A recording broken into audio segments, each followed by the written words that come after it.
Hey, how's it going? This is Sammy James. Gonna do another week of the interactive concept video. Hope to have a successful chemical reaction, and then we'll talk about some chemical bonds that were formed and some chemical bonds that were broken. Alright. Hydrogen peroxide, H2O2. Here we go. Going into the jar. My mason jar is a little bit bigger than the one in the video.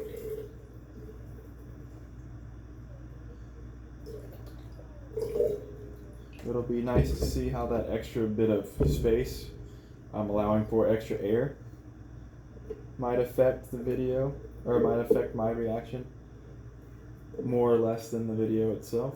Oh, sorry. Forgot the yeast. Active dry yeast, 1 tablespoon of that, and then we'll quickly shut this, give it a little shake. Pasta, rigatoni, not ziti for this video. Little more space for the heat, or excuse me, the gas to come through.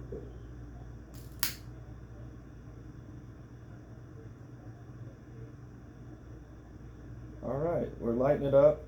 You can see the yeast responded or reacted with the hydrogen peroxide.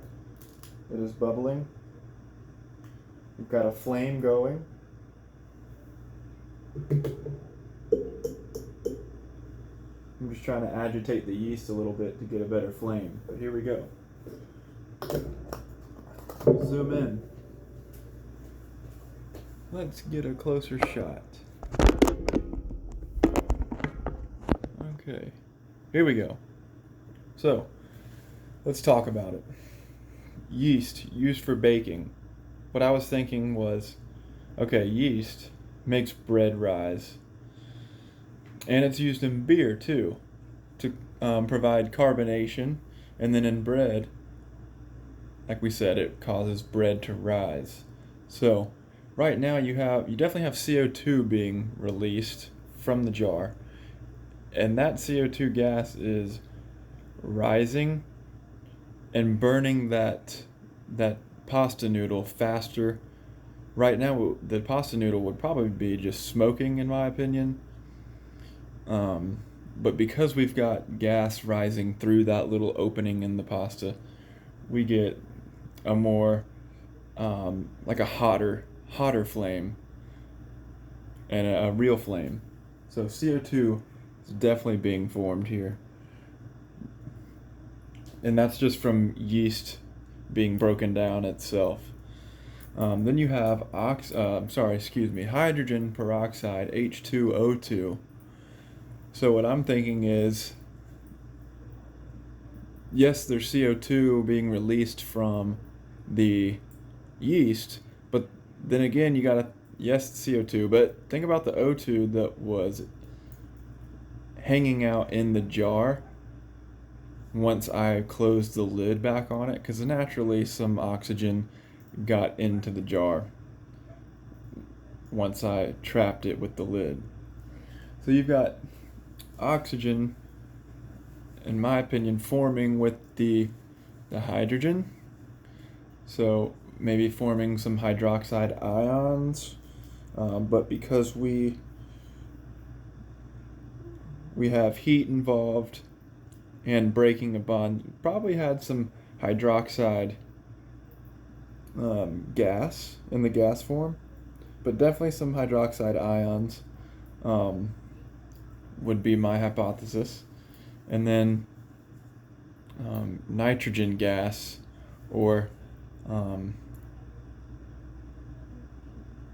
nitrogen oxide gas as well being formed is another bond that I'm hypothesizing happening, just because you've got H2O2 plus CO2 being produced by the yeast once it's broken down.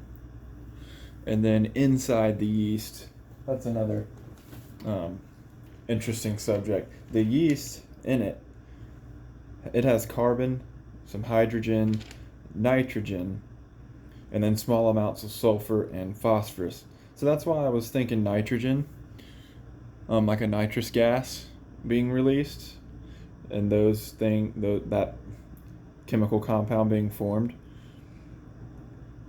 because there's nitrogen in the yeast, and then you've got atmospheric O2, and then also CO2. So that was explanation for the nitrogen gas, and then obviously we know why hydrogen.